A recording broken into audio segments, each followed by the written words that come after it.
what I was thinking. I won't confuse myself. Okay, so this is going forward. I think. That's it. Do you care which one I'm sitting behind here? Nope, I don't think that. Yeah. Perfect.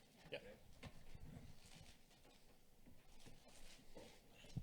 All right, so our next session is with Pinecliff Energy. Welcome, Phil. I'll let you kick things off. Thank you very much.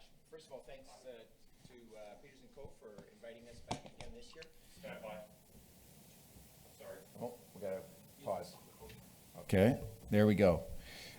Thanks to Peters & Company for inviting us to attend this conference again this year. It's, I will try to keep it as interactive as possible. So I will go through the deck pretty quick. I don't have a abbreviated deck, but I can whiz through it to the key points. I think, because I've sat through a couple of the other presentations here, and there is some really good stories and companies that are presenting here at the conference. Pinecliff is a very unique story. You won't find among all the very solid names here, you won't find one that's exactly like Pinecliff. And so I'll explain a little bit about that. But there's a few things I would point to. There we go. So just a quick snapshot at where we're at today. There's a few unique things. One is we are debt free. So we paid back all of our debt. Our debt was at about $155 million in 2015, paid that down to zero earlier this year. And what I'm quite proud of is we did that without issuing a bunch of equity out. And so we were able to kind of maintain the same equity holdings. We did do one small deal in 2019 that insiders participated. We offered it out to the market. That was a very tough time to try to raise money, but we're very fortunate that we've got a very, very good shareholder base that's very supportive of what we're doing. Part of the story is that too. AIMCO is our biggest single shareholder. So the Alberta Investment Management Company owns over 10% of our stock. George Fink, who's my chairman, myself, together we own about 10% of the stock, and we've got some other very large shareholders that own a lot of the stock. So that, they got the large insider ownership, debt-free. The thing that really probably sets the model out from any other story out there is the fact that we have a 6% decline rate. What that does is it really slows down on what you have to spend on for drilling each year. There's a graph in the back of our presentation where I direct you to. In the last 3 years, we've done 10 wells. That's a very little amount of drilling. And with that, we've actually had growth in our story. We've done it mainly through acquisitions over the last 11 years. We've done about 12 acquisitions. We're not scared to do the acquisitions. But when you get large insider ownership like we have, I think it directs the right things as to how you do those acquisitions. And so there's been times where we've gone a couple of years without doing a deal, and then other years we've done like 2 or 3 in a 1 year. So we're very selective. We're still looking for acquisitions to do. The one thing that we really focus on, again, that might be a little bit of a differentiating factor, is it's all about free cash flow. Is that we look at assets that have strong cash flow, but if they have to spend a lot of money to get that cash flow, all I'm really interested in is how much free cash flow do they generate each year, and I think that's where I think the story shines a little bit is from a free cash flow standpoint. We've got I don't know if this. There we go. This just shows it from a 2023. So this is kind of what we're looking at for next year. You've got the forward strip there on natural gas in the middle there, showing that at 581, roughly, at least that was the strip on the day that we did this slide. But the key factor is that even at if you believe there's going to be a weaker natural gas environment or a stronger natural gas environment, you can see that dark blue bar is really, that's our discretionary. That's after our dividend. That's after our CapEx. When we put in our CapEx of $29 million, that includes our drilling expenditures, that includes our abandonment reclamation work, that includes our maintenance capital. That's all in. A company, in our industry, about a company of our size, roughly 50 to 60% of the cash flow typically is going to CapEx. Ours goes 19%. That's the low decline rate. So we're spending less than 50% of our cash flow next year is on our current dividend and on our CapEx program. So obviously the question that a lot of us are getting asked these days, which is a great question to be asked, is what are you going to do with the extra money? We have no debt and haven't had since the first half of this year. if we don't do any acquisitions and don't increase our dividend, by the way, we already increased our dividend once in the last 4 months, we'll have roughly $70 to $75 million of cash flow sitting on the balance sheet. That's a lot of money to be sitting there. We're watching very closely what the the special dividends versus the variable dividends. We're probably not going to do a normal course issuer bid anytime soon. And the reason I say that is because I do like the fact that we've got some liquidity in the stock, despite the fact that insiders own a lot of stock. I've never sold a share. George has never sold a share. I bought more last week. I mean, so if you've got a situation where you've got a large amount of your insiders who are not selling the stock, I worry about taking away the liquidity if we were to buy back a lot of stock. We'll see. We'll keep an eye on that. We're fortunate now the liquidity has improved a lot since when we have put the dividend on. It's not unusual for us to trade a couple million shares in a day. For a company of our size, that's pretty significant. So it's something we keep an eye on. But I think paying the dividends, we're going to continue to put a sustainable dividend on it. Like I said, we've increased it once already. I think we'll have a lot of room there to move it up. I think we are seeing some more tuck-in acquisitions. We did a tuck-in fourth quarter last year, $22 million cash, did no debt, no equity, just did it with cash. I think we're going to see those same type of opportunities again. We've got the fact that we own and operate about 85% of all of our infrastructure allows us a pretty good insight into where we can do some tuck-ins. A lot of the private companies that flow through our infrastructure, we know their production as well as they do, and in some cases, I'd argue even better. So it is, I think there will be opportunities for those. We continue to look at potential consolidation opportunities. I think that's something that could happen. It's not easy for us to find assets that fit the model exactly, but we continue to seek those types of transactions. And again, the nice thing I always, the fact that you've got the insiders owning as much stock as you do, I think there's a lot of comfort that shareholders can take in that, is that we're not going to do any deals just to get bigger for the sake of getting bigger. I think it'll be, if we see deals that make sense to us as shareholders, then we're interested in them. And I think that's always, again, this isn't something new for us. We've been doing this now for 11 years. We feel like it's been a kind of overnight success story, but it is, you look at that left-hand corner, or the graph on the left side. We've been operating for 10 years at Pine Cliff. Took it from, I was employee number one. We took it from 100 BOE a day to 21,000.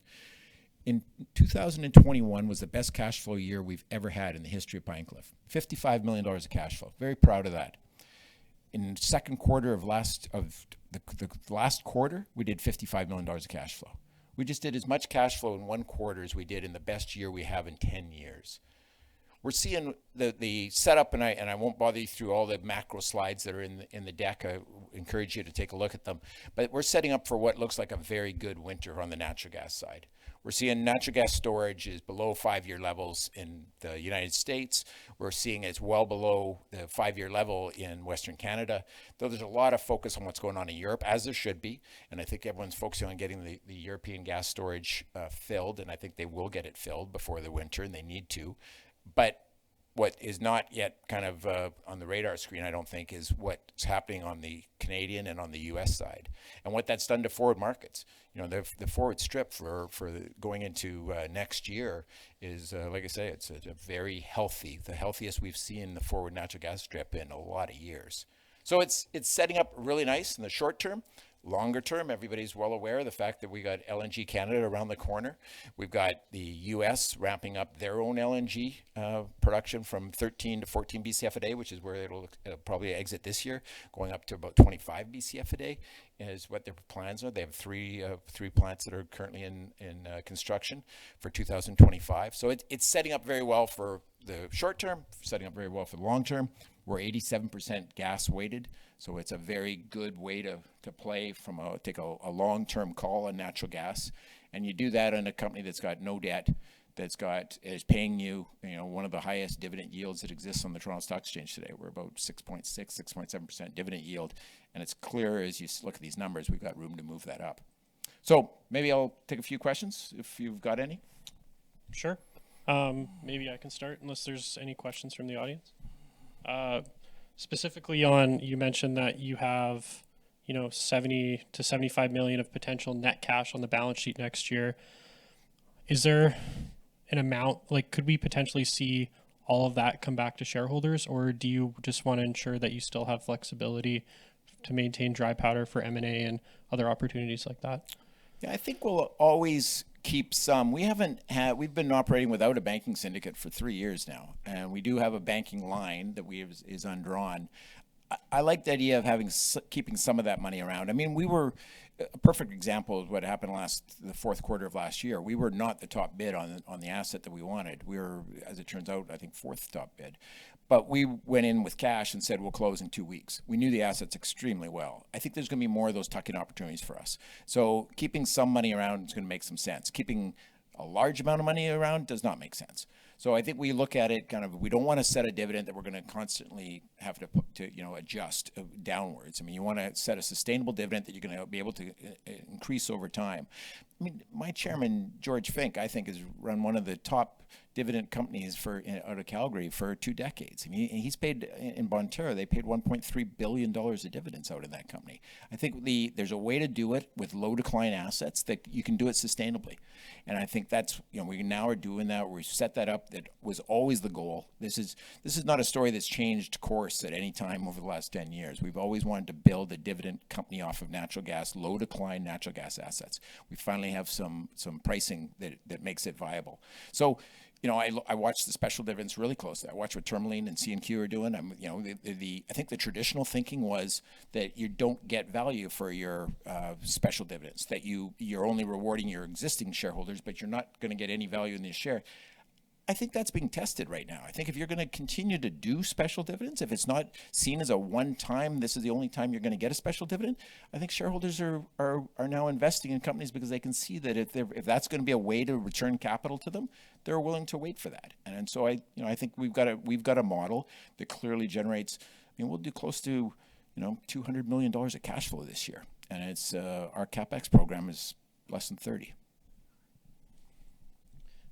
And then specifically, I guess, on the M&A discussion, you mentioned that you'll continue to look at a number of tuck-in opportunities offsetting your existing assets, but do you see Pine Cliff as potentially being a consolidator in certain areas? And then I guess what would be some certain areas that you don't currently have assets in that are attractive to you and you would look at opportunities there? Yeah, over the years we participated in a lot of processes.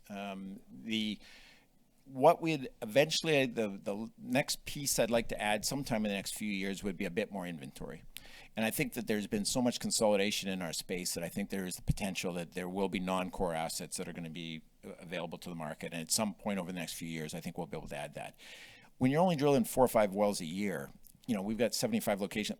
We're good for a while, but at some point, if you're really building a model that's going to be able to stand the test of time for the next couple decades, then you want to add a bit more inventory. So that's something we're aware of and keeping an eye on.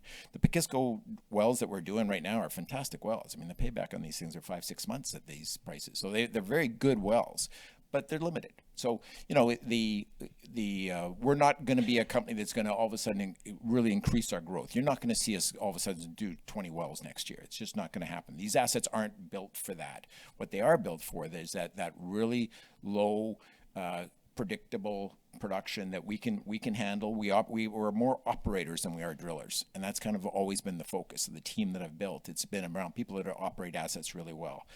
There will be some M&A opportunities. We know that. There's always been discussions. There's private companies that would see us as a liquidity event. We're open to those discussions, but it's going to have to make sense as shareholders. And if it doesn't make sense to us as shareholders, then we're not interested. Okay. And then we've kind of touched on shareholder returns, M&A. Do you have much in the way of organic growth opportunities that you could spend on today or consider accelerating on? We do, but pretty much at the same pace we've done. This year we spent roughly 29, and again, of that $29 million of CapEx, say 19 million of it was on upside drilling locations. That gave us growth this year. So we're going to exit the year at over 21,000 BOE a day, which is a growth year over year with a CapEx program that is a fraction of our total cash flow. So will we maybe next year do 6 wells? Maybe. I mean, but it is you know, I was telling somebody earlier today that there's so many good growth stories that if that's your focus, if that's what you're, then Pinecliff's probably not where you're looking to put your capital. I think what we provide is a really strong exposure to natural gas, because we're 87% natural gas, so one of the highest weightings to natural gas that you can find. We're paying you very well to wait on the fact that we believe that there's a transformational change coming when LNG comes to Canada. We've seen this in Australia. We've seen this in the United States. It's going to put a upward pressure on domestic prices. It's happened everywhere LNG exports were in the market. And it's going to come in a pretty significant way. And, you know, that's a project. I mean, a lot of people don't realize. They think about LNG Canada still as a theoretical white map or a whiteboard idea. It's not. It's a project that is the single largest project in Canada today, $40 billion, and it's about 70% complete. It is a project that is going to happen, and it's going to, all of a sudden, people are going to go, wow, what, you know, how do we're now exporting 2 BCF a day off of our west coast, potential to go to 4 BCF that's a very large number. Our entire basin is 16 to 17 BCF a day. To all of a sudden start exporting 25% of all of our production off the west coast, that's significant. And that's not including any other potential that may be with some of these projects in Eastern Canada and Quebec. I mean, I'm hopeful. I can't say I'm overly confident, but I'm hopeful that we'll see more LNG projects. But I think we will see some more off the west coast. I mean, you're seeing the Wood Fibre, and you're seeing the Rockies LNG project. I think those are all very viable projects. Contrary to what some people may think, I do think there is an economic model for LNG in Canada, and I think that we're going to see that play out.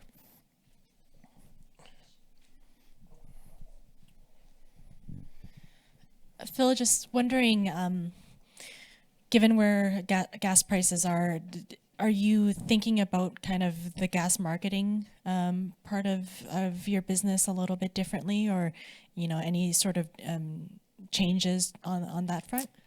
It was a frustrating summer. We're used to these frustrating summers. We've now had a few of them in a row. So we tend to hedge our summers and participate in the winters. So that's kind of been our philosophy. So we had close to 40% of our gas hedged for this summer. So it was, for the first few months, you kind of thought, boy, we shouldn't have hedged anything, and we had some really good gas prices. And then the last 4 or 5 weeks, you're like happy you had something hedged. I think so there's the hedging portion of it. In my mind, we don't have a big CapEx program, and we don't have any debt at all. So those are two of the primary reasons you should consider having hedging. The third is a dividend. To what extent do we want to be able to use the hedging to protect our dividend? This winter, we're pretty much unhedged. We have one collar in place. I think that's got a floor of $6 and a ceiling of $11.90. So we'll lose out if gas prices are over $12 on that collar. I think we'll look to put more collars in place going forward. We're very fortunate that we actually own 3 pipelines that take gas outside of the province. That's unusual for a company of our size. So we have 2 that go into Saskatchewan and 1 goes in the United States. That's been very helpful, because when AECO's been under pressure, we've been able to move gas to the TEP and to the Empress market, for instance, and then pull it right back within hours. And I think this winter, I think you're going to want AECO exposure. I believe, my own view is that we're going to, it's been a tough summer, but anytime you have tough prices in the summer, that typically means you're not getting gas into storage. And if you're not getting gas into storage, that means you're going to have to pay the piper later, because that you're going to have low storage going into the winter. And we're only 6 weeks away from withdrawal season. It's going to be, we're not going to get back to storage where we wanted to get to. I mean, we're going to be at a low point going into this winter. Even if it's just a normal winter, it's going to be very difficult to come out of it on the other side with the proper storage levels. So we're very, we about 10% of our production goes to Dawn market. We've got a long-term take or pay on that for delivery. But other than that, we can put up to 75% of our production to the AECO. And then we can direct about 25 to 30% of that off to other markets if we so wish. But I think we're pretty confident that AECO is going to be a pretty good place to be this winter.